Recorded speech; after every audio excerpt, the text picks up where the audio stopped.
darating sa ating buhay ay mananatili. May iba na darating lang upang magbigay aral sa'yo na dadalhin mo hanggang sa huli.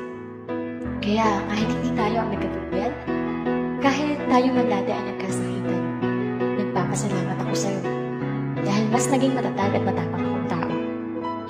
Muli, nagpapasalamat ako dahil kung hindi ko naranasan na mabigo, di ko matututunan na hindi mangyayari ang lahat ng bagay na aking pinaplano. Kasabay ng aking pagpapasalamat sa iyo ay ang aking pamamaalam. Pamamaalam sa ating mga nagdaan. Pamamaalam na wala ng galit o puot sa puso. Naway maging masaya ka sa buhay na tatahakin mo. Salamat sa lahat ng naidulot mo sa buhay ko.